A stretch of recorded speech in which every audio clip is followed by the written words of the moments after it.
Buenas tardes. En primer lugar, pedir disculpas por los inconvenientes técnicos que no permitieron que se pudieran visualizar cómo corresponde todo el nombre de las víctimas. Por otro lado, también agradecer la presencia del doctor Morris, de familiares, magistrados, colegas y también al sindicato por este espacio. Y bueno, y ahora vamos a dar inicio a la presentación, ¿sí? Luego va a hablar el doctor Morris y luego intercambiamos.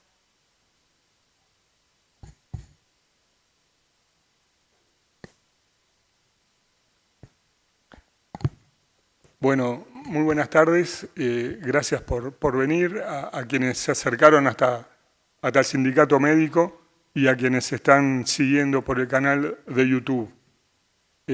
Nosotros queremos hoy presentar un trabajo que nos llevó bastante tiempo de elaboración, junto a las compañeras que están aquí conmigo en esta mesa y junto a otras compañeras y compañeros que trabajaron mucho, dedicadamente, para esclarecer estas muertes bajo custodia, que hoy pretendemos presentar un reporte sistematizado, es decir, no los casos uno a uno, sino presentar globalmente los resultados del estudio que hemos hecho. ¿Me podés acercar un poquito? Nosotros hemos trabajado desde hace años en estos temas. Hemos desarrollado una metodología conocida como la autopsia histórica, que nos permite la aplicación del método pericial al estudio forense de casos en los que no tuvimos acceso al cadáver o los restos de las víctimas. Sustituimos esa información directa por la información que nos es proporcionada a través de documentos y testimonios. Especialmente que le damos un valor muy significativo cuando los documentos ofrecen elementos que puedan determinar la responsabilidad de las propias personas que suscribieron esos documentos. También hemos desarrollado diversos estudios que tienen que ver con los métodos de la tortura aplicados en Uruguay durante la dictadura y especialmente su capacidad para provocar lesiones graves y gravísimas, para así responder a una serie de informes que nos ha pedido la Fiscalía de Delitos de Lesa Humanidad, pero también otras fiscalías, sedes judiciales de todo el país, en ocasiones la Comisión para la Paz en su momento, en ocasiones familiares que deseaban conocer algo más sobre las circunstancias en las cuales fallecieron sus seres queridos. Y tenemos la satisfacción que parte de estos trabajos fueron también reflejados en la bibliografía forense internacional y más reconocida, con algunos casos paradigmáticos que hemos presentado.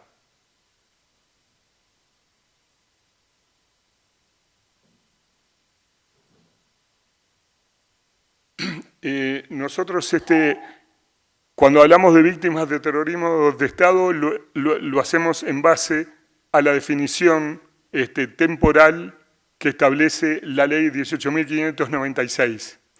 O sea que nosotros para este trabajo incluimos las víctimas que murieron entre el 27 de junio de 1973 y el 28 de febrero de 1985. Desde luego, esto no comprende ni todas las víctimas de terrorismo, ni todas las víctimas de la violencia de los agentes del Estado, ni mucho menos toda la violencia política. Es simplemente un fragmento de la historia nacional reciente. Por otra parte, nosotros queríamos también establecer desde ya la categoría de la muerte bajo custodia, que es una definición internacional que está definida como la muerte que ocurre en una persona que está bajo la custodia del Estado o de sus agentes, o de personas que no son del Estado, pero que lo hacen con la aquiescencia o la complicidad de los agentes del Estado. Todas esas muertes son las que se llaman muerte bajo custodia, e incluye también esta definición la de las personas detenidas desaparecidas. De manera tal que en nuestro trabajo, que tenemos no solamente una definición, un acotamiento temporal de las víctimas, sino también un acotamiento a que incluimos exclusivamente a las víctimas que estaban que murieron bajo custodia. Y esto incluye las que estaban detenidas e incluye las que fueron muertas con motivos de las acciones que determinaron su detención o otros operativos represivos. Como ya dije, también a las personas desaparecidas. Estas investigaciones se basan, el estándar, el gold estándar internacional es el protocolo de Minnesota, un documento que nosotros intentamos aplicar hasta donde ello es posible. Digo hasta donde ello es posible porque basta recordar que uno de los principios del protocolo de Minnesota para la investigación es la prontitud, y nosotros estamos acá investigando muertes que ocurrieron hace 40 o 50 años, por los cuales los indicios que se procuran recuperar rápidamente, desde luego, en estas situaciones no se pueden esclarecer.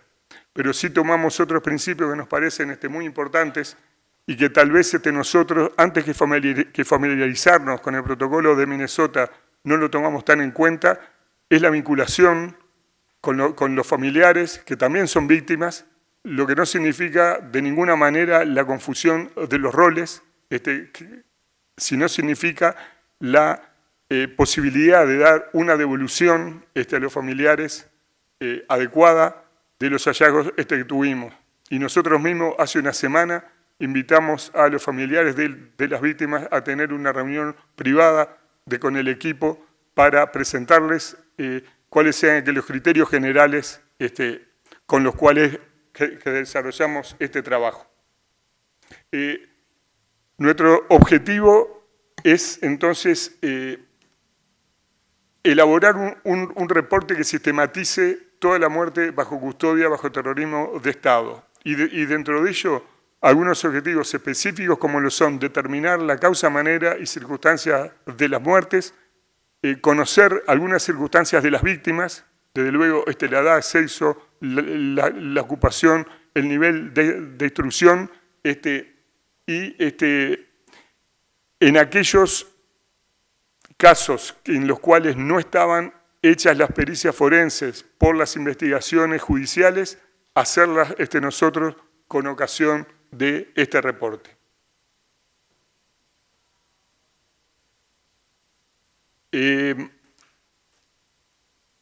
Yo ya dije que nos basamos en el método de la autopsia histórica. Y en este sentido, nosotros tuvimos dos grandes grupos de casos. Los casos en los cuales los informes ya estaban hechos, prácticamente todos también por la Cátedra de Medicina Legal de Ciencias Forenses. Entonces nosotros recuperamos de nuestros archivos esa información para sistematizarla. Y en los casos en que no fue así, nosotros conformamos una junta médica ad hoc para cada uno de los casos para estudiarlo. ¿Cómo los estudiamos? Con los siguientes criterios. La lista de víctimas no la construimos nosotros, sino que la tomamos de las nóminas oficiales que nos ofreció la Secretaría de Derechos Humanos para el pasado reciente de la Presidencia de la República. Que tomamos que los estudios históricos hechos por la Universidad de la República durante bastante tiempo, bajo la dirección del profesor Rico, tomamos que los archivos militares que están resguardados en ASPROJUMI, un programa que funciona bajo la órbita del Poder Judicial y al cual se tiene acceso mediante la acreditación de que se trata de estudios académicos. Y todo el resto de la información fue información pública que recabamos, amparado todo por las autoridades que tienen la responsabilidad de velar por el resguardo de la información personal, y además concurrimos a la Comisión Nacional de Investigación para conocer que no había ninguna objeción desde el punto de vista ético al objetivo que nos planteamos. Y el otro tema central que tiene que ver con los aspectos éticos es que nosotros entendemos que en la investigación tienen que conocerse los posibles beneficios de la investigación. Y en este caso nosotros entendemos que esta investigación tiene un beneficio para las víctimas que algunos llaman secundarias, que son los familiares, en el sentido de conocer la verdad. Nos parece que es un aporte a los estándares de verdad, justicia, memoria y garantía de no repetición, y nos parece que en definitiva es un aporte de valor social para que nuestra sociedad conozca algo más del pasado reciente. Seguimos. Las variables que nosotros consideramos son, primero, la fecha de la muerte. Esto es muy importante porque nos permite ver la evolución de estos resultados mortales fruto del terrorismo. Y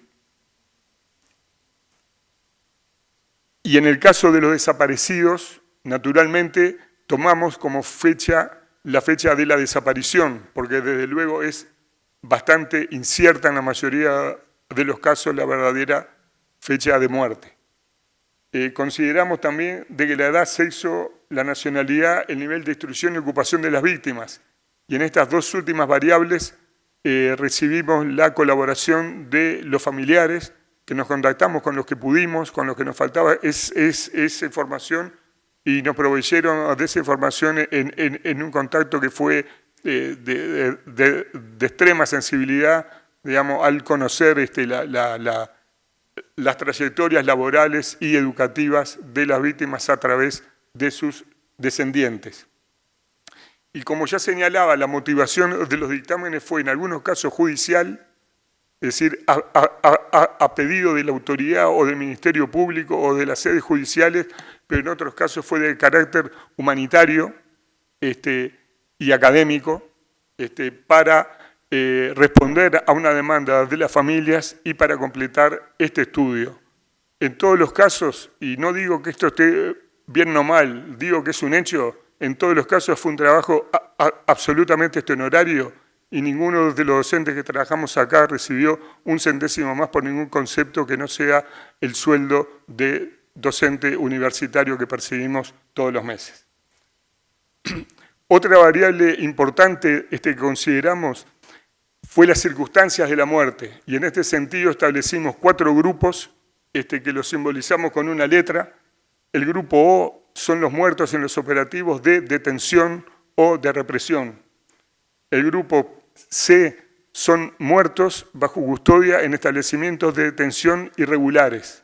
A esto le llamamos a las unidades militares que se utilizaban como centros de interrogatorios y tortura, en el cual los presos estaban generalmente incomunicados, sin que su familia supiera hasta en dónde estaba y que estaban absolutamente hasta merced de las fuerzas represivas que lo habían detenido.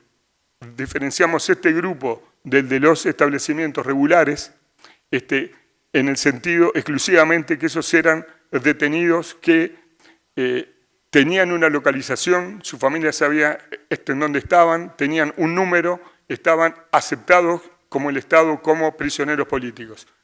No decimos de ninguna manera que la detención fuera regular, decimos que diferenciamos esas dos situaciones porque las causas de la muerte esperadas para las dos situaciones son diversas. Y por último, el grupo D es el de las personas detenidas desaparecidas. Esa lista la incluimos de las listas proporcionadas en su momento por la Comisión para la Paz y desde luego excluimos los casos de las víctimas cuyos restos fueron encontrados y esos los colocamos en el grupo C de muertes en custodia en centros clandestinos. En cuanto a la manera de la muerte, nosotros que la clasificamos en la clasificación usual y que es la misma, además que utilizamos para la muerte bajo custodia que ocurre en el día de hoy, ¿no? En nuestras cárceles, pero además para todas las otras enfermedades. La clasificamos en natural y violenta, haciendo hincapié que cuando hablamos de muerte natural no hablamos que sea una muerte que haya ocurrido de manera natural, inevitablemente o impreveniblemente. Decimos que es natural simplemente por exclusión cuando no me dio una violencia externa que la determinó. La muerte violenta, por el contrario, es aquella en la que me dio una violencia externa, generalmente traumática o tóxica, y que por supuesto responde a 3 maneras fundamentales que son el homicidio, el suicidio y el accidente. Y en algunos casos esta muerte es indeterminada, como pasa en la práctica forense habitual, y cuánto más puede pasar en investigaciones de muertes de hace 40 o 50 años. Dentro de las muertes naturales hay 2 categorías que también son las mismas con las que estudiamos los muertos bajo custodia que ocurren el día de hoy. Establecemos 2 categorías, una en las cuales se encuentra una negligencia evidente. Y acá quiero ser preciso, no decimos que en el grupo con negligencia sea en el que encontramos algún tipo de negligencia. Eso de acuerdo a todos los datos históricos, ese es un dato de la realidad, que todos los prisioneros políticos estuvieron sometidos a condiciones penosas e inaceptables. Cuando decimos muerte con negligencia es que encontramos de los documentos militares elementos que permiten asegurar que esa negligencia es muy manifiesta, pero que además se vincula con la causa de la muerte. Es decir, no es que haya sido mal atendido, mal asistido, es que fue mal asistido y se murió a causa de eso. Entonces, establecemos en las muertes naturales dos categorías que son esas. Y cuando decimos que no hay negligencia, lo que decimos, y esto es muy importante establecerlo bien, para los forenses es muy claro, pero capaz que para los que no forenses no es tan claro. Cuando decimos que no hay negligencia, que no hay prueba de negligencia, no es que no hay negligencia, es que no hay prueba de negligencia, ¿no? La no prueba de algo no es prueba de su no existencia, ¿no? Sino que simplemente con los elementos, que básicamente son los elementos, son documentos militares, que no surgía ahí una negligencia que explicara esa muerte.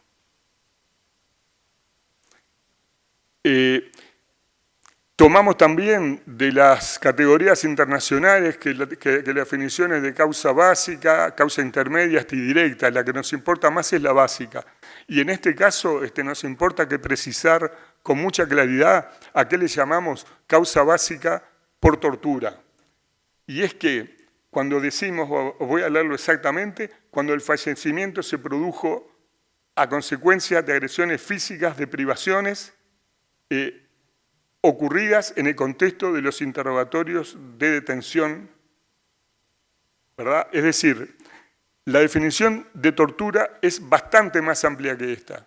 La definición de tortura incluye toda muerte que ocurre durante los interrogatorios, posterior a los interrogatorios, por falta de asistencia a lesiones provocadas en los interrogatorios e incluso el suicidio como consecuencia de la tortura o como consecuencia del miedo a la tortura. En este caso, hicimos una categorización muchísimo más limitada y cuando en este trabajo hablamos que se murió por la tortura, decimos que se murió durante los apremios físicos que recibió, que estaba recibiendo durante los interrogatorios. O sea que es una categoría de mínima que utilizamos porque es un principio de prudencia en el trabajo forense que nosotros no podemos exorbitar nuestros hallazgos. Y entonces, cuando no contamos con los elementos que nos permiten asegurar algo, no lo descartamos, pero directamente no lo aseguramos. Y por eso que preferimos atenernos a las situaciones efectivamente comprobadas y no sospechosas. Porque, repito, sospechosas son todas. Y de hecho, el protocolo de Minnesota que lo que establece es que hay que investigar todas las muertes bajo custodia porque son sospechosas. O sea, ese es un dato a priori, no necesitamos sospechas, ya está. Lo que tratamos de ver es si podemos comprobar efectivamente que ocurrió esa negligencia o esa acción. Y ahora la compañera Natalia Estebazán va a continuar, así yo tomo agua.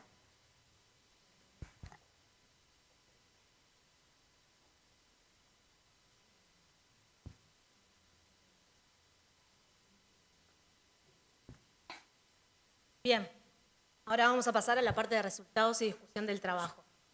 Con los datos históricos conocidos a la fecha de culminación de este reporte, que fue en enero de 2022, en el periodo comprendido entre el 27 de junio de 1973 y el 28 de febrero de 1975, y dentro del territorio uruguayo murieron 108 personas bajo custodias por motivos políticos, ideológicos o gremiales. Si las dividimos de acuerdo a los grupos que determinamos, en prisión clandestina murieron el 33% de las 108 personas, en prisiones de detención regular el 31%, 18% corresponden a las personas que aún a la fecha de hoy continúan desaparecidas y el otro 18% de las muertes aconteció durante la detención callejera o de represión. Hay que tener en cuenta que estas cifras, tanto como el resto de las variables que estudiamos, podrían verse modificadas de aparecer nuevos documentos o testimonios relevantes. En cuanto al sexo, 81% de las víctimas fueron hombres. La edad media fue de 37, con un rango que va entre los 16 y los 69 años. En referencia a la nacionalidad, 103 víctimas fueron de nacionalidad uruguaya y 5 argentinas. El nivel de instrucción alcanzado logramos recabarlo de 78 de las víctimas, de las cuales 13% alcanzó el nivel primario, 36% el nivel medio y 51% el nivel terciario. En esta tabla representamos las ocupaciones de las 108 víctimas, en donde la gran mayoría son obreros o empleados y estudiantes. Ahí van a ver que obviamente el porcentaje supera el 100% porque muchos compartían más de una actividad profesional. Con relación a la causa de muerte, en 37 casos, es decir, el 34% de los casos, la causa y manera de muerte se determinó en base a informes previos, que ya habían sido agregados en los expedientes que estaban en curso de investigaciones llevadas a cabo tanto por el Poder Judicial como por el Ministerio Público y Fiscal. Vale aclarar que la gran mayoría de esos informes fueron solicitados a la cátedra, al Departamento de Medicina Legal, y aún en aquellos que no fueron solicitados, en las juntas determinadas por el Poder Judicial o la Fiscalía, participaron docentes de nuestra cátedra. El resto, la gran mayoría de los casos, el 48%, la causa y manera de muerte fueron determinados a través de las juntas médicas ad hoc que se constituyeron en el Departamento de Medicina Legal para la elaboración de este reporte. Dentro de las causas de la muerte, el 69% de las muertes fueron de etiología violenta, el 30% natural y un caso permaneció indeterminado. Este caso se trataba de una persona con una hemorragia meningia y no se pudo llegar a establecer si fue de etiología traumática accidental o una hemorragia meningia natural espontánea. Dentro de las 69% de muertes violentas, la mayor parte fue heteroinferida, el 80%. El 19% fue autoinferida y nuevamente un caso, que representa el 1%, permaneció indeterminada. Este caso se trató de un ahorcamiento con suspensión completa, en la cual 2 informes forenses previos consideraron que el suicidio autoinferido, la etiología suicida de ese ahorcamiento no era planteable. En un fallo de primera instancia se condenó a 2 militares por homicidio y encubrimiento, pero luego el fallo fue revocado por un tribunal de apelación. Por eso para nosotros se considera que permanece determinado.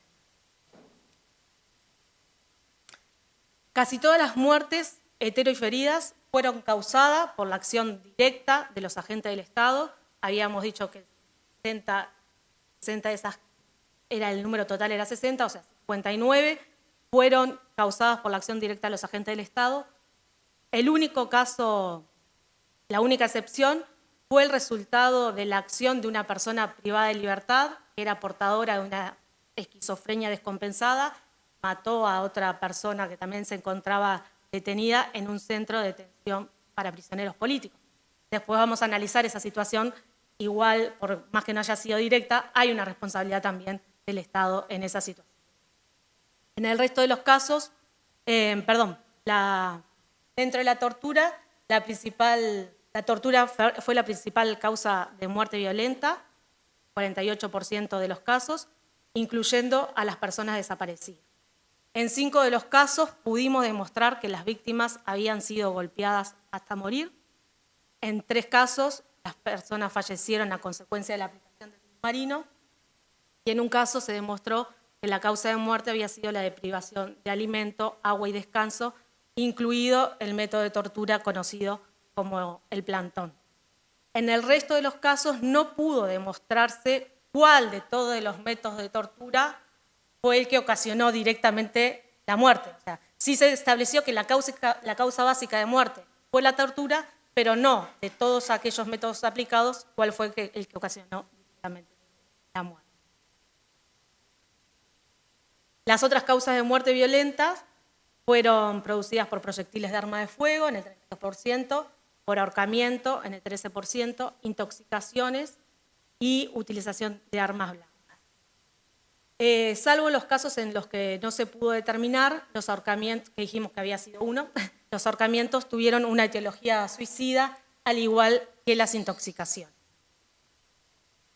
Dentro de las muertes violentas, en 4 se constataron ostensibles negligencias asistenciales que determinaron y estuvieron vinculadas con el desenlace fatal. 3 de ellas, de las muertes interferidas, fueron 3, o sea, de las muertes violentas en total, en 4, pero dentro de las autoinferidas fue entre situaciones que representan el 21%. Nuestro trabajo presentamos el resumen de todas estas situaciones en las cuales constatamos fallas o negligencias ostensibles que estuvieron vinculadas con la muerte. Para esta presentación tomamos como casos emblemáticos por cuestiones de tiempo, ¿no? Una de las situaciones fue la de un hombre de 30 años con antecedentes de patología psiquiátrica que se encontraba bajo tratamiento, que 24 días previos a su muerte había sido valorado por psiquiatra, quien diagnosticó un síndrome depresivo atípico con un riesgo suicida considerable. El psiquiatra realizó un ajuste de la medicación e indicó que debía permanecer con compañero permanente en su celda. Esta persona fue encontrado ahorcado solo en su celda y la causa de muerte era un ahorcamiento de etiología autoinferida. El otro caso que mostramos en esta presentación es el que ya mencioné previamente. Era un hombre de 29 años que murió a consecuencia de un traumatismo craneoencefálico, heteroinferido con un hacha, mientras trabajaba en la leñera junto a un detenido portador de una esquizofrenia compensada. En su vista, el fiscal militar expresó: deplora que faltas de atención de tipo administrativo al permitir a un recluso con la salud mental del homicida de autos utilizar en su trabajo un peligrosísimo instrumento, hayan facilitado involuntariamente la muerte violenta de otro recluso. En referencia a las causas de muerte natural, las causas de muerte más frecuentes fueron las cardiovasculares, las neoplásicas, las cardiovasculares con un 25% y las neoplásicas con igual porcentaje, y se siguieron de las infecciosas y los accidentes cerebrovasculares. En esta tabla lo que queremos mostrar son las causas básicas de muerte naturales, todas las causas, divididas según se constataron fallas, negligencias que influyeron en el resultado letal o no, y a su vez subdivididas en los grupos C y P. Del cuadro se desprende que en 9 de las 32 muertes naturales, es decir, en el 28%, se constataron negligencias o fallas asistenciales ostensibles que tuvieron manifiesta incidencia en el desenlace fatal. De vuelta vamos a mencionar algunos de los casos, no vamos a traer acá en esta instancia los 9 casos.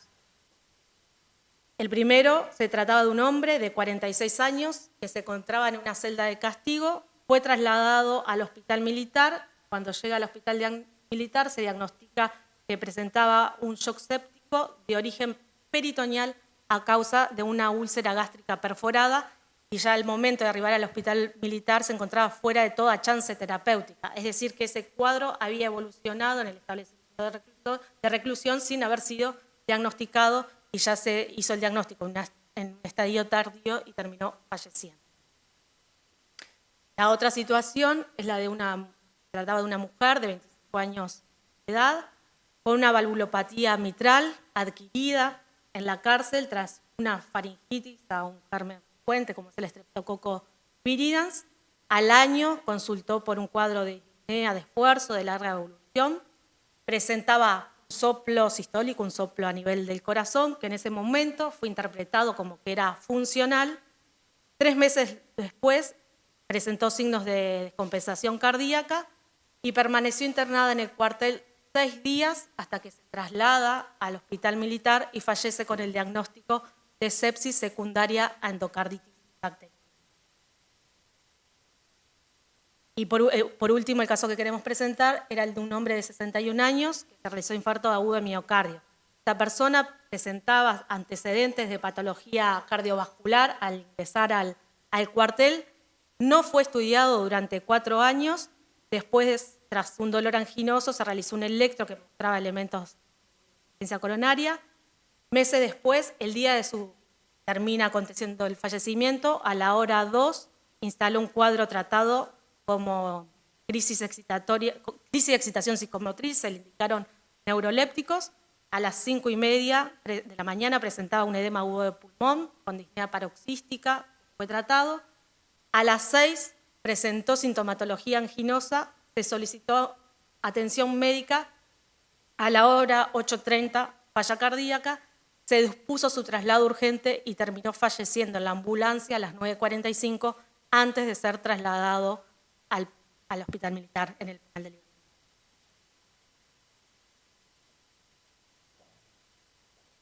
Como discusión nos planteamos que la muerte bajo custodia de prisioneros políticos, potencial o manifiestamente ilícita, durante el terrorismo de Estado fue un fenómeno permanente en el total del periodo estudiado. De hecho, la primera muerte que aconteció, la de Ramón Peré, se produjo el 6 de julio del 1973 en el contexto de la huelga general, y la última muerte es la de Adolfo Bassen, ocurrida el 7 de noviembre de 1984.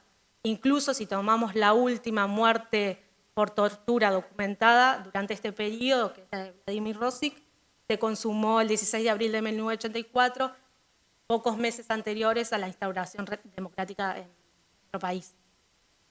La magnitud del fenómeno estudiado, es decir, los 108 casos que nosotros estudiamos, solo da cuenta de una de las expresiones de la violencia ilegítima ejercidas por los agentes del Estado en el periodo de referencia, ¿no?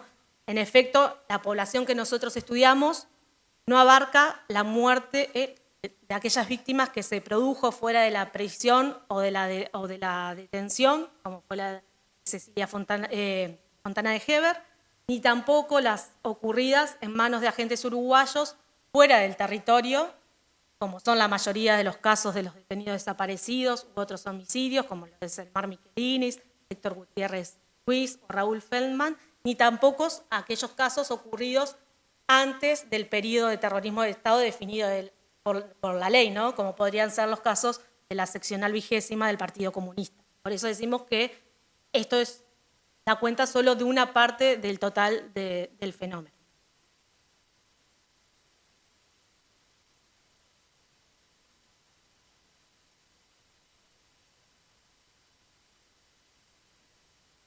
Es importante subrayar que la muerte bajo custodia no determina per se la responsabilidad del Estado, pero conlleva, como decíamos, la obligación de estudiarla por el carácter de ilicitud que pueda llegar a tener, ¿no? Porque son personas que están bajo la custodia de agentes del Estado, y además esta situación resulta notoriamente acentuada cuando se trata de prisioneros políticos bajo un régimen de dictadura donde no había un control judicial, que ocurren principalmente en centros de detención clandestina. Los resultados, como dijimos, confirman el principio general de que se trata de muertes potencialmente ilícitas y la necesidad de una investigación exhaustiva. Las personas fallecidas fueron fundamentalmente varones en una relación de hombres-mujeres de 4:1, que eso es concordante con los datos que se tienen de la relación entre prisioneros y de hombres y mujeres que se encontraban detenidos en ese momento. Las víctimas son una población joven, la edad media de la población de los 4 grupos es muy baja, aún en el grupo P, que eran las personas detenidas en centros de detención regulares, que eran personas que se esperaba que esa edad pudiera ser mayor a causa de muertes naturales, porque se encontraban bajo largos periodos de detención, ¿no? Y entonces esperábamos una edad media mayor, pero no, igual de todas formas fue baja. En los 4 grupos las muertes ocurrieron en edades lejanas a la expectativa de vida de ese momento, lo cual también se traduce en una pérdida potencial grande de años de vida potencialmente perdidos. Y el perfil de ocupación que encontramos se corresponde con los estudios históricos que ya hay realizados sobre el tema. En cuanto al nivel de instrucción, en 30 de las víctimas no logramos obtener la la información, por lo cual esta falta de información puede relativizar las conclusiones a las cuales arribamos. Aún así, teniendo en cuenta esta falta de información, es de destacar que 51% de los casos, se obtuvo el dato, en los 51% de los casos que obtuvimos el dato, las víctimas habían alcanzado un nivel terciario. Y si tomamos en cuenta toda la población, es decir, las 108 víctimas, esto se traduce en un 37% del total de víctimas que alcanzó un nivel terciario, lo cual este dato hay que contemplarlo en el contexto histórico, en donde el acceso a la educación era más limitado del que puede llegar a haber en la actualidad. En relación a los aspectos estrictamente médico-legales, debemos señalar las limitaciones y obstáculos que tienen el estudio de estas muertes que acontecieron décadas atrás, en donde pudo haber un ocultamiento o generación de documentos oficiales de contenidos fáciles, facilitados por el contexto histórico institucional en el que ocurrieron, a lo cual se suma además el fallecimiento de testigos, ¿no? Aún así, pudimos demostrar por los propios documentos militares que la gran mayoría de las muertes fueron de etiología violenta, heteroinferidas, vinculadas a la privación ilegítima de la libertad y a la práctica de la tortura. Un caso extremo continúan siendo aún las personas desaparecidas, en las que ni siquiera se han encontrado los restos esqueléticos, ¿no? Los resultados se corresponden con los estudios históricos y forenses previos en cuanto a la extendida práctica de la tortura de los detenidos políticos durante el terrorismo de Estado en Uruguay. Logramos confirmar los métodos de tortura empleados en Uruguay, así como los patrones lesionales y su potencial letalidad. Con respecto a la inclusión de las personas desaparecidas entre las fallecidas a causa de la tortura, esto no resulta de una comprobación que pudimos realizar a la hoc, sino, como decía el profesor, de un criterio que asumimos a priori, ¿no? Porque si no, la otra hipótesis alternativa sería la muerte por ejecución, y los estudios históricos y forenses realizados han señalado que eso no era una práctica habitual en nuestro país, sino algo excepcional, como podría haber sido el caso de Julio Castro. Y aún, aunque asumiéramos esa hipótesis de las muertes por ejecución, de todas formas sería una muerte violenta, heteroinferida y en manos del Estado, y si se quiere, de mayor gravedad, ¿no?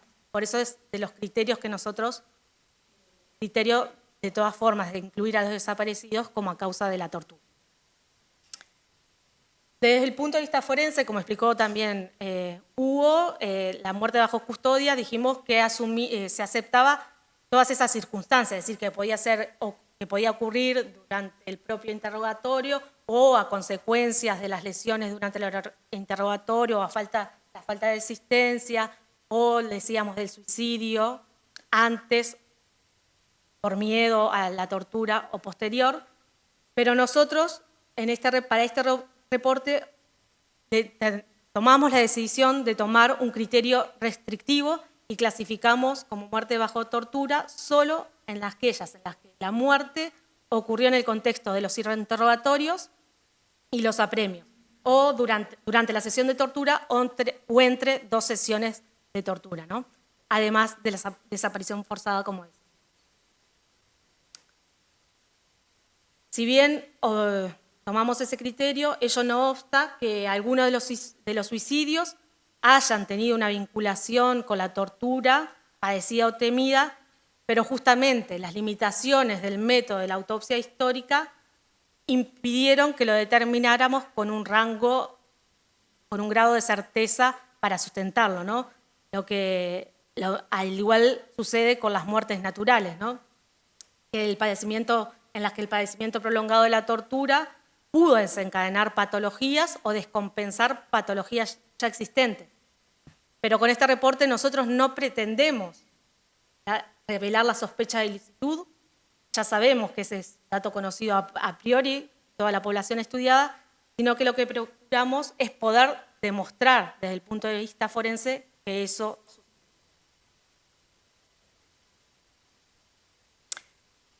Como dijimos, en algunos casos se pudo determinar el método de la tortura causante de la muerte, por ejemplo, la aplicación de submarino, en el caso de Álvaro Balbi, la de privación de alimentos, agua, descanso y estrés psicofísico, como fue el caso de Ivo Fernández. En otros se determinó que la causa de muerte estaba directamente, se pudo demostrar mediante comprobación histopatológica, es decir, que había habido, por ejemplo, una embolia grasa a consecuencia del origen traumático, como fue en el caso de Iván Morales. Y en otros, si bien se demostró la ocurrencia de varios métodos de tortura, no se pudo establecer cuál de ellos ocasionó directamente la muerte, ¿no? Como son los casos de Hugo de los Santos, Aldo Perrini y Vladimir Rosli. Dijimos que además de la muerte bajo tortura, había otras muertes interferidas por disparos de arma de fuego. Estos casos incluyen disparos a civiles desarmados por la espalda, como fue el caso de Ramón Peré, la ejecución de personas detenidas ilegalmente, como el caso de Julio Castro, o en operativos ilegales de detención, como son el caso conocido como las muchachas de abril, de Diana Maidanic, Laura Raggio y Silvia Reyes. En dos casos, en el caso de Ramón Peré y Julio Castro, la evidencia no surgió de la autopsia histórica, sino los hallazgos. En ese caso se pudo analizar los restos esqueléticos y de ahí fue que se determinó el modo de morir. Uno de los fallecimientos catalogados en la época como un disparo de arma de fuego por un soldado, resulta igualmente clara la responsabilidad del Estado, ya que la víctima se encontraba bajo custodia militar en un centro de detención clandestino, ¿no? Que fue la situación de Bonifacio Olveira. Y el otro caso que ya mencionamos, de la persona que murió a consecuencia de la agresión por el compañero con patología. En los contextos estudiados, en modo alguno, el suicidio no excluye la responsabilidad del Estado por dos razones. En primer lugar, porque la víctima tiene su autonomía y libertad física limitada y está bajo la custodia del Estado. Y además, como veíamos, el otro motivo es que el suicidio está reconocido como una de las formas de muerte por tortura, aunque nosotros, para este reporte, todos los suicidios los contabilizamos fuera de las muertes por tortura porque no pudimos, como dijimos, llegar a demostrar ese nexo directo. Y además que es sabido que toda la población estudiada es una condición en común, que todos se encontraban bajo esta situación. En algunos de los casos, la información disponible señala que la determinación suicida estuvo como finalidad evitar la detención, como fue la situación de Carlos Valladares y Susana Matos, ambos eran argentinos. Y en relación a las muertes naturales, con respecto a su análisis, seguimos los mismos criterios que se emplean hoy en día para la investigación de la muerte en los centros de detención, donde valoramos la lex artis ad hoc. En este caso se toma el nivel medio de la época en estudio. En ningún caso se contó con una información completa y plenamente confiable para determinar en condiciones ideales. Y también lo que ya es sabido y está demostrado y reconocido por el Estado, las condiciones de reclusión eran sumamente adversas, lo que permite prácticamente descartar una atención de calidad adecuada en cuanto a un diagnóstico, tratamiento oportuno, seguimiento adecuado o que contaran con el personal en calidad y cantidad, ¿no? Aún así, teniendo en cuenta todas estas limitantes, se pudo demostrar que en 9 muertes naturales se demostraron fallas institucionales o negligencias asistenciales inexcusables con indirecta manifiesta incidencia en la muerte.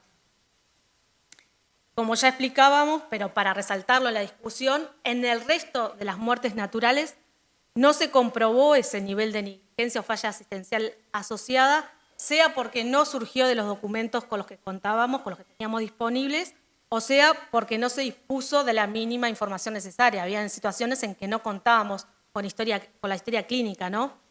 Pero teniendo presente lo que mencionábamos, que la inclusión en esta categoría de muertes sin falla no supone que la asistencia que se haya brindado haya sido adecuada y oportuna, sino que no pudimos demostrar lo contrario, ¿no? Y acá corre el aforismo que decíamos, que la ausencia de prueba no es prueba de su ausencia, y mucho menos aún cuando la falta de información que impidió llevar a un dictamen más acabado debía haber sido aportada por el Estado y no lo fue.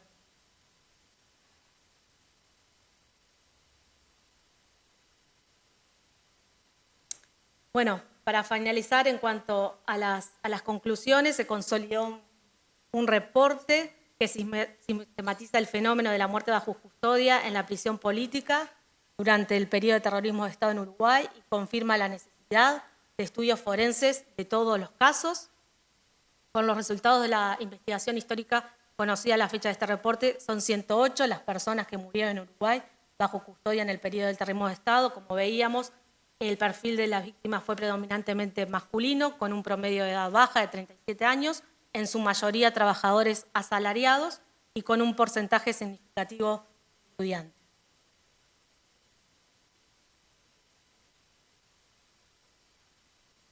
La mayoría de las víctimas sufrió una muerte violenta. La causa de muerte predominante fue la tortura y aún en el grupo de las muertes naturales, en un número considerable de casos, las negligencias asistenciales tuvieron manifiesta y directamente responsabilidad en el desenlace. Muchas gracias. Agradecer que esté acompañándonos al doctor Morris Tidball-Vince, que es médico forense, es relator especial de las Naciones Unidas para las ejecuciones extrajudiciales, sumarias o arbitrarias, y aparte ha sido nombrado recientemente doctor honoris causa de la Universidad de la República. Muchas gracias. ¿Se oye? Sí. Gracias. Antes que nada, muchísimas y sinceras felicitaciones por este extraordinario e inédito estudio y publicación. Extraordinario porque realmente no hay símiles en la región y en otras regiones de estudios de esta naturaleza llevados a cabo con el enfoque y la calidad con la que lo realizaron ustedes, e inédito porque efectivamente no hay en la literatura científica nada parecido. Y por supuesto, muchísimas gracias de corazón a las y los organizadores de este evento por incluirme en el mismo, por permitirme conocer de primera mano la presentación de este excelente informe de parte de las autoras y el autor, el profesor Rodríguez Almada, la profesora Mazana Hernández y las doctoras Iglesias Salaverría y la doctora Pérez Real. Es un verdadero honor poder compartir con ustedes algunas consideraciones al respecto de este excelente informe. Primero y principal, como ya se mencionó, creo que es un aporte no solamente necesario, una deuda pendiente, pero también de gran valor para conocer la verdad sobre un fenómeno invisibilizado. Y la manera en que ustedes han desarrollado este estudio, con el cuidado con el que lo han realizado, desde las consideraciones deontológicas o éticas, incluyendo la consulta a la Comisión Nacional de Ética sobre la pertinencia del enfoque, etcétera, etcétera, pero especialmente la sensibilidad hacia las familias es destacable, es remarcable y es parte de este modelo al que hice referencia, de buena práctica que ustedes sientan y establecen con este estudio.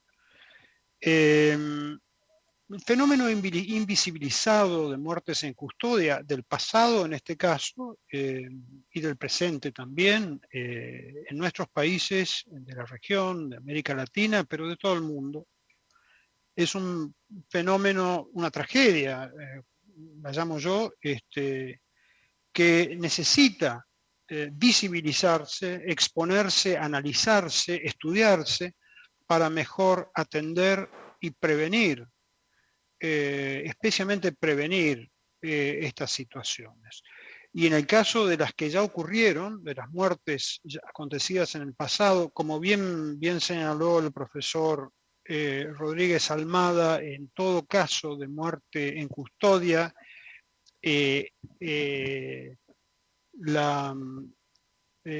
la presunción de responsabilidad del Estado prevalece hasta que se demuestre lo contrario. Y se demuestra lo contrario, es decir, de que no hay responsabilidad estatal, con una investigación adecuada, completa y ajustada a los estándares internacionales que, como bien mencionaron las presentadoras y el presentador, en este caso se trata del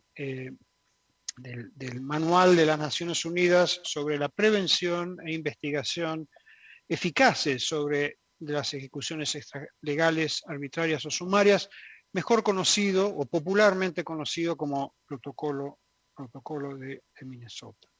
Así que, además de felicitarlos, tengo que agradecerles por este extraordinario aporte para nuestra memoria y para la verdad y la justicia también.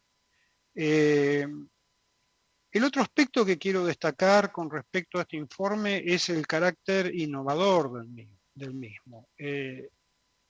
Hice referencia a lo inédito. Eso no necesariamente conlleva el concepto de innovación, pero en este caso la innovación es sustancial a este proyecto de investigación que ustedes desarrollaron a pulmón, como bien dijera nuestro querido amigo Hugo Rodríguez Almada. Y me refiero al valor de la autopsia histórica. La autopsia histórica como concepto y como práctica para una investigación eficaz y exhaustiva como la que se llevó a cabo para este estudio, nos brinda una herramienta valiosísima para poder justamente hurgar en el pasado o en aquellas situaciones en donde la información completa sobre una situación, como en este caso de muertes en custodia, no está disponible. Y ustedes en ese sentido han hecho un trabajo realmente destacable, como dije, y que sirve como referente para otros estudios que pueden o debieran hacerse y deberían hacerse en otros contextos usando la misma técnica. Y lo que me parece particularmente interesante y valioso de este enfoque de la autopsia histórica realizada es que está enmarcada o referenciada justamente en estos estándares y en el estándar, como mencionó el profesor Rodríguez Almada, el estándar de oro, la referencia internacional para investigaciones de muertes potencialmente ilícitas, como lo son todas las muertes en custodia, que es el protocolo de Minnesota. Así que creo que esto nos brinda a todos y a todas no solamente un modelo, sino una herramienta más en nuestra caja de herramientas para investigar y documentar violaciones a los derechos humanos, incluyendo en particular, en este caso, obviamente, muertes en custodia, ¿no? Este enfoque de autopsia histórica. Yo creo que no puedo menos que destacar aquí el papel, digamos, extraordinario valga la referencia, el adjetivo del Departamento de Medicina Legal y Ciencias Forenses de la Facultad de Medicina de la Universidad de la República, porque me consta, yo sé que los recursos no sobran, que las dificultades son muy grandes, como es la situación y el caso de muchas de nuestras universidades en nuestra región, que funcionan gracias al esfuerzo, al compromiso social del cuerpo docente y también de los alumnos en muchos casos. Y esta es una prueba más. Realmente, en ese sentido, lo que quisiera destacar en particular es este enfoque del departamento, de su labor, tanto a nivel de un tríptico de investigación científica, cuyo resultado inmediato es este estudio, de extensión social, en su aporte, en su contribución a la administración de justicia en general, pero también al derecho de las familias, etcétera, etcétera, unido a la docencia, ¿no? Entonces, investigación, extensión social o labor forense propiamente dicha, más docencia, ese tríptico es particularmente, no solamente importante, sino valioso y desde mi punto de vista y opinión personal, esencial para la máxima operacionalidad y valor de un instituto o servicio de medicina legal. En la mayoría de los países y contextos, la función médico-legal está o dedicada casi exclusivamente a la docencia, o dedicada casi exclusivamente al trabajo forense como tal, a los casos, pero con poca conexión entre estos distintos componentes. Y en ese sentido, el trabajo que realizan ustedes y del cual este informe, este artículo es un excelente ejemplo, es esta conjunción de la investigación, la extensión social y la docencia, por lo cual se merecen mis sinceras felicitaciones y el aplauso de la comunidad forense, sin ninguna duda. Es un modelo de buena práctica. Así que muchas gracias por eso, además, porque nos sirve a todos como inspiración.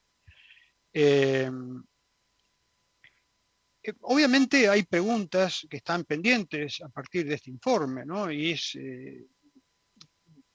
relacionada con la responsabilidad del Estado. Es decir, el protocolo de Minnesota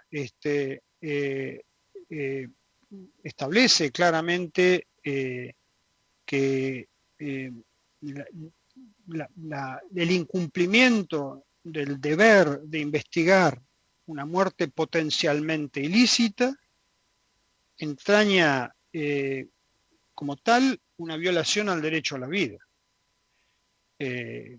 Y en los casos documentados en este informe, que se retrotraen a 40 años o 3 o más, varias décadas, obviamente un elemento que subyace es la falta de investigación y eventualmente de sanción y reparación que debió garantizar el Estado en su momento. En ese sentido,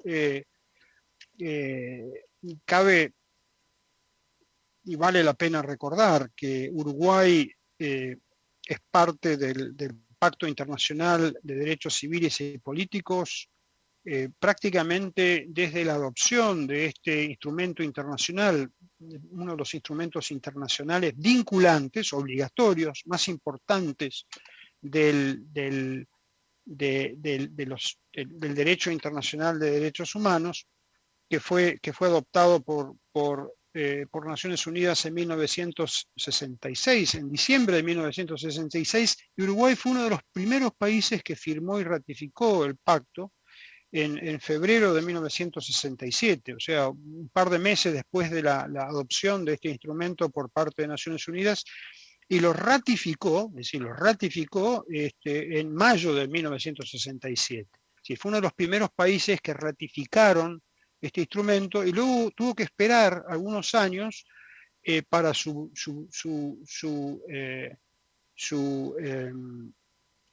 entrada en vigor. El pacto entró en vigor en en diciembre de 1966 con la firma de 35 estados. Uruguay fue uno de los primeros que firmó y ratificó. Una vez que firmó y ratificó el estado número 35, entró en vigor este instrumento. Y este instrumento tiene un artículo muy importante, que es el número 6, que es justamente sobre el derecho a la vida, y que establece claramente la obligación de los estados de investigar toda muerte potencialmente ilícita, toda violación al derecho a la vida. Y como lo estableció recientemente el Comité de Derechos Humanos, que es el órgano convencional que vela por el respeto, la aplicación del Pacto Internacional de Derechos Civiles y Políticos, toda muerte potencialmente ilícita debe investigarse siguiendo los parámetros del protocolo de Minnesota, y en el caso de muertes bajo custodia,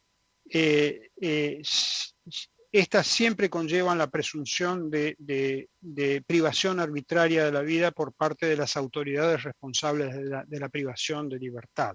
Y esto solamente puede ser refutado en base a una investigación adecuada, basada en el protocolo de Minnesota, ¿no?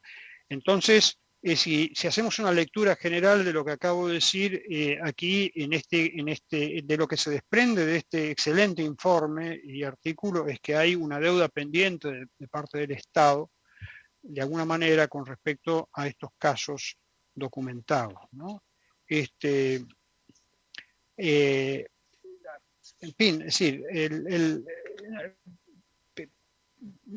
me faltan palabras para felicitar y agradecer al equipo responsable de esta investigación, agradecer especialmente desde el punto de vista de mi mandato como relator especial de Naciones Unidas sobre ejecuciones extrajudiciales, sumarias o arbitrarias, porque me llevo con esta presentación y con este artículo un modelo que voy a promover en otros contextos para estudios similares, y felicitarlos y obviamente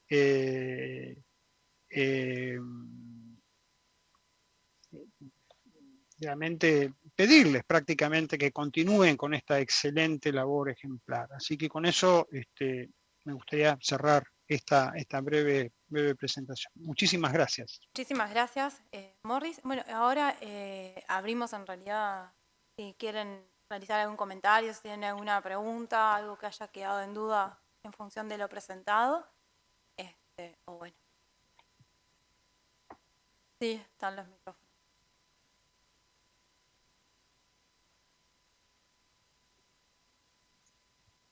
Perdón. ¿Con qué dificultades se encontraron? La máxima que puedan recordar, ¿no?, a la hora de la investigación. Bueno, en realidad, sobre todo fue lo que planteábamos, ¿no? La falta en algunos casos, la falta de documentación. Pero aún así, de esa manera, si bien con los propios, como decíamos, los datos no los obtuvimos de cualquier tipo de documento, sino eran de documentos oficiales, de documentos militares de la época, y no únicamente de testimonios, que si bien testimonios no quiere decir que no tengan relevancia, que no sean importantes, sobre todo que la información que les hayamos obtenido haya sido de documentos militares, cobra importancia. Esa quizás fue las mayores dificultades que podamos enfrentar. Y como decíamos, que son como todas las autopsias históricas, son casos que ocurrieron tiempo atrás y muchas veces la documentación se perdió o no se aportó. Nosotros raramente contamos con historia clínica, excepcionalmente, sino que la mayoría de las veces fueron comunicaciones por escrito, mecanografiadas en la cadena de mando, digamos, de las unidades militares, ¿no? Había un incidente, se le daba cuenta al oficial de guardia, es el comandante, y en esos documentos se transcribían los hechos según esa versión. Eso muchas veces daba lugar a una investigación sumarial en la unidad militar y muchas veces se llevaba a la justicia militar. Entonces, lo que contamos en la mejor hipótesis era con estas versiones que se daban, que en muchos casos fueron muy importantes porque permitían establecer con horas y minutos algunos hechos. Y que más allá de las interpretaciones que podía hacerse de la interpretación oficial, nosotros que sabíamos que si a tal hora y tal minuto, como un caso que refirió Natalia, una persona tenía una disnea paroxística nocturna, y llamaron al médico y demoró 2 horas y después pidieron que lo internaran y la ambulancia que demoró 4 horas y se murió que de un infarto, bueno, evidentemente hay una relación bastante obvia que surge de esos hechos, aunque no teníamos propiamente una historia clínica, ¿no? Pero sí se sustituyó por ese otro tipo de historia. Y esa fue la dificultad. Y hay casos que no tenemos nada. O tenemos casi nada, más que los nombres y las fechas de detención. Y por supuesto eso genera lagunas en el trabajo que no podemos sustituirla por la imaginación. Lo que no hay, no hay.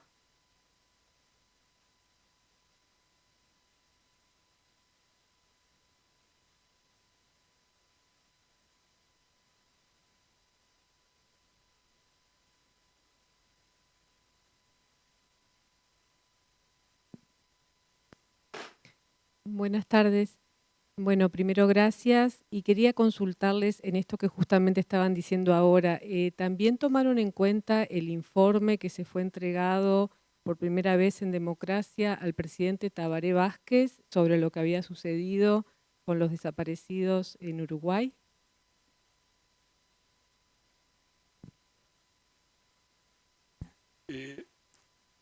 Tomamos en cuenta toda la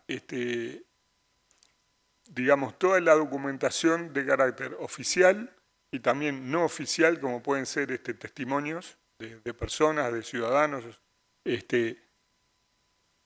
toda la información la valoramos de acuerdo al objetivo nuestro, que era determinar desde el punto de vista forense algunas cosas, ¿no? Entonces, en cuanto, por ejemplo, a la lista, a la nómina de los desaparecidos, que nos limitamos a los documentos oficiales. Hay otras cuestiones con los detenidos desaparecidos, como puede ser el destino, que la disposición final, ¿no? Eso en este trabajo no aplicaba entrar en consideraciones de ese tipo, porque no era algo que estuviera vinculado a los objetivos que nos trazamos en este trabajo. En otras ocasiones sí se nos preguntó cuestiones vinculadas con eso y respondimos de la manera que pudimos, en algún caso con un estudio experimental, pero lo que sí nosotros deliberamos y consensuamos fue que bueno, que por supuesto los detenidos desaparecidos son muertos bajo custodia por definición, y que lo que sí tuvimos fue el debate de si debía constituir, digamos, una suerte de causa de muerte por separado, desconocida por su situación, y nos inclinamos por por aplicarla que de acuerdo a la lógica histórica, y era que las personas que secuestraban y detenían para interrogarlos, aunque hubieran fallecido por una causa natural, eso estaba involucrado que directamente la tortura y las condiciones de reclusión, ¿no? Y en ese sentido fue la excepción que incluimos a los desaparecidos por defecto en el grupo de muertos por tortura.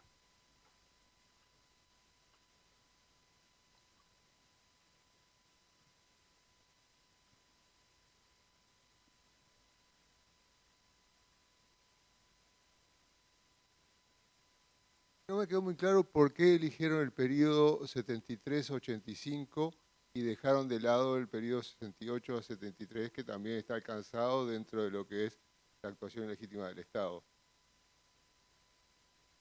Creo que en realidad lo elegimos como para poner un límite y tomar una muestra determinada para poder realizar el trabajo. Cuando lo definimos estaban los dos periodos establecidos, pero nos abocamos a porque tenemos que colocar un límite para ver bien con cuáles íbamos a trabajar y definir, y optamos en una primera instancia estar trabajando con ellos. Fue una cuestión básicamente de capacidad de abarcar, ¿no? Y la capacidad de concretar los productos de la investigación por etapas y con objetivos más cumplibles, digamos. Nosotros, por supuesto, estamos interesados en estudiar también la violencia política antes de la dictadura, desde luego. Y por supuesto que nos interesaría también la violencia política de los uruguayos asesinados o desaparecidos en el exterior. Todo eso requiere una recopilación de información, de datos y eso, que no es que tenemos toda la voluntad, pero sin duda es una tarea mayor. Incluso del periodo anterior a la dictadura, por supuesto que el fiscal Percival sabe perfectamente, hemos hecho unos cuantos informes de eso. Ayer mismo nos constituimos en una unidad militar para completar un informe vinculado a la muerte de un colega nuestro en el año 1972. Y bueno, y así unos cuantos casos más, ¿no?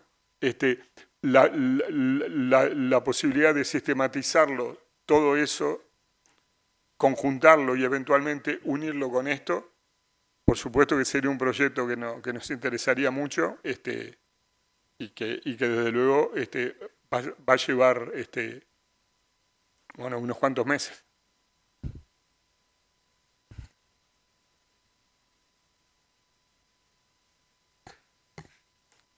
Esto es engañoso decirlo, porque nosotros acá teníamos mucho trabajo hecho. Es decir, en un momento dijimos, bueno, ya hicimos decenas de informes, vamos a ver cuántos son todos y los hacemos todos, ¿no? O sea que en realidad este último tramo fue prácticamente de 2 años. Ahí empezamos a sistematizarlo todo. Entonces, a recoger todo lo que habíamos hecho y ver todo lo que no sabíamos, y eso, ir a los juzgados, ir a Projumi, ir al Archivo General de la Nación, a recoger todos los documentos que nos faltaban. Y bueno, y a partir de eso, que muchos de ellos son voluminosos expedientes, constituir una junta médica para que por lo menos 3 de nosotros estudiaran todo, presentaran su informe, que lo discutíamos luego. O sea que esta etapa final son de 2 años, pero estábamos aprovechando muchos informes hechos por lo menos desde 4 años antes, digamos. Mirá, que la primera autopsia histórica fue la de Nibia Zabalzagaray, cuando estaba todavía, por supuesto, en primera instancia ese caso, ¿no? La primera autopsia histórica, digamos que nos solicitó una sede judicial. Antes que eso habíamos hecho el de la seccional 20, por mero interés histórico y humanitario, por una familia que nos fue a visitar, y posteriormente se incorporó a una causa, pero no lo sabíamos cuando lo hicimos. Pero el primero que nos pidió fue la fiscal Mirta Guiance, pidió que la cátedra, este uniforme fue el de Nibia Zabalzagaray. Para que tengan un poco de idea de los años en que empezó.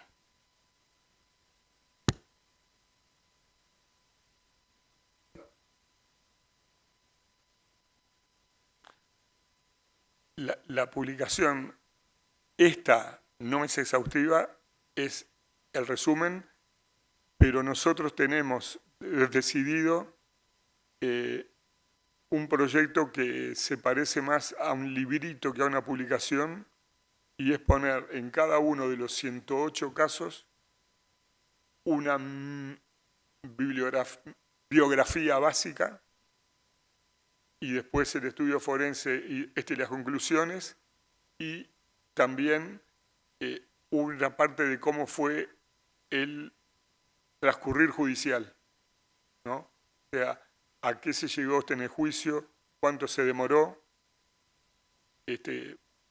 porque también eso es un aspecto muy interesante, me parece, histórico, y seguramente para los abogados, estudiar por qué se demoró, porque seguramente hubieron causas de carácter legislativo, de carácter institucional y seguramente de distinto tipo. Pero sí nos gustaría hacer eso, y fue en realidad cuando nosotros comenzamos esto, que nos reunimos con dos de las personas del equipo de historiadores que trabajaron con Rico, que son la licenciada Fabiana Larrobla y Magdalena Figuereo. Lo que pensamos era, aparte de este estudio que nosotros íbamos a hacer forense, que deberíamos hacer una publicación que fuera todos los casos, digamos, y que contuviera esas tres perspectivas, digamos, ¿no? Lo que sería la verdad forense, entre comillas, la verdad judicial, que como vimos con un caso que señalaba Natalia, fue el caso de Horacio Ramos, no coincidió, y también los aspectos que seguramente son muy importantes para todos nosotros y para la familia, como aspectos biográficos, que es saber que no solamente de qué murieron y qué pasó con los que lo mataron, sino quiénes eran. Ese es un proyecto que tenemos en la agenda.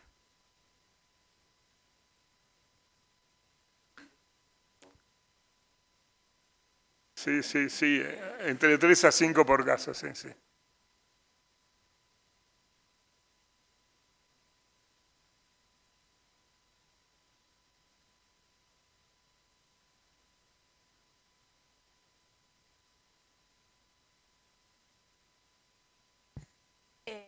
Bueno, en realidad, nuevamente agradecer la presencia de todos.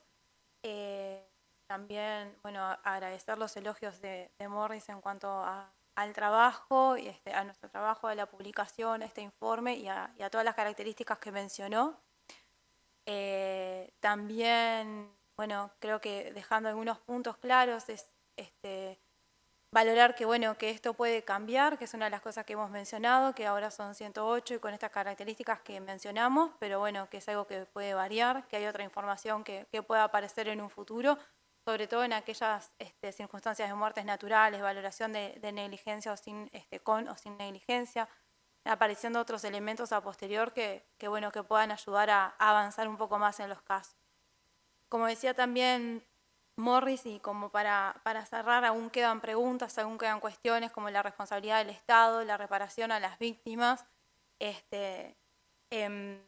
también la toma y imponer y dar respuesta por parte del Estado a estas situaciones y a las víctimas, sin lugar a dudas. Y bueno, y sí dejar esta otra puerta abierta, como bien decía el profesor, de poder avanzar con otros trabajos, como es una biografía de estas situaciones, pero también poder evaluar los otros periodos de Estado, como los anteriores al año 72, y así como también como aquellos casos y aquellos hechos que han pasado fuera del territorio nacional, y después sí poder unir todo eso en un trabajo final que abarque como estas diferentes miradas. Así que nada, de parte nuestra nuevamente agradecer